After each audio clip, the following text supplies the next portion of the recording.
Assalamualaikum warahmatullahi wabarakatuh. Bertemu lagi dengan pembelajaran IPA dengan materi klasifikasi materi part 3, yaitu tentang asam, basa, garam, dan perubahan fisika dan perubahan kimia.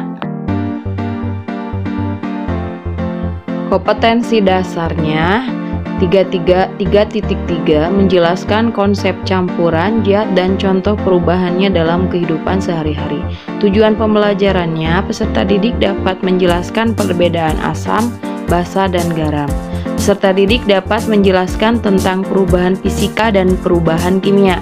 Peserta didik dapat memberikan contoh perubahan fisika dan kimia. Bagaimana rasanya ketika kita makan buah-buahan yang rasanya asam?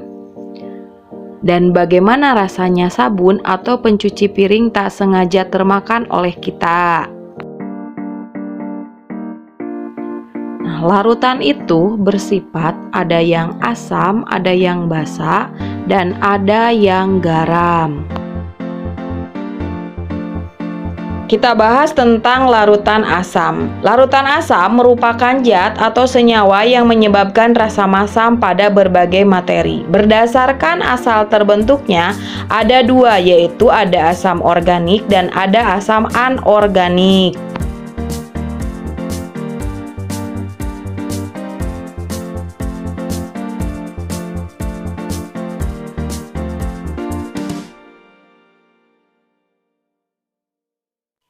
Asam organik merupakan asam yang berasal dari makhluk hidup, dapat diperoleh secara alami dan memiliki atom karbon.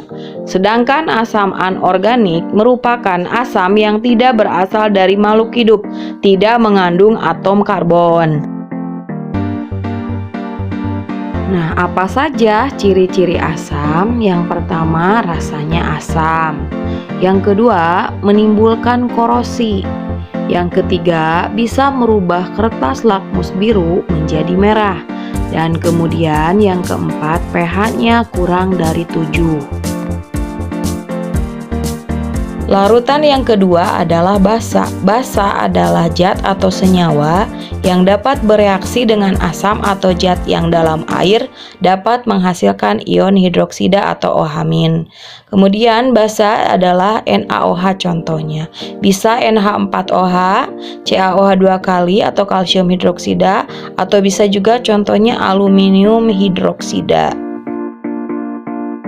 Ciri-ciri basa, yang pertama rasanya pahit, yang kedua dapat menetralkan asam, yang ketiga dapat merubah kertas lakmus merah menjadi biru, dan yang keempat pH-nya lebih dari 7.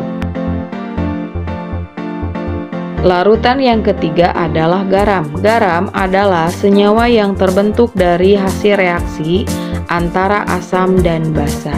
Garam dibedakan menjadi 3 macam, yaitu ada garam netral, garam asam, dan garam basa. Garam netral itu merupakan garam yang terbentuk dari basa kuat dengan asam kuat.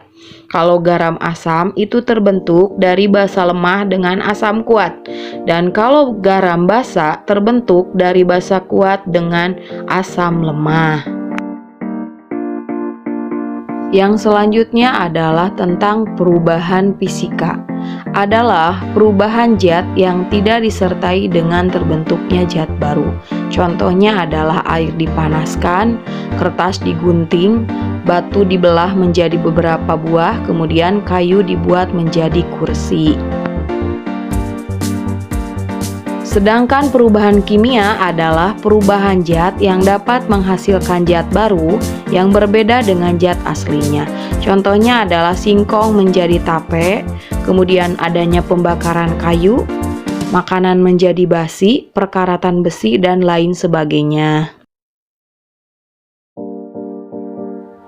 Mungkin itu saja yang dapat Ibu sampaikan materi pada hari ini. Mudah-mudahan bisa bermanfaat. Kemudian kalian bisa mencari bahan yang lainnya, boleh dari internet, YouTube, dan lain sebagainya. Terima kasih atas perhatiannya.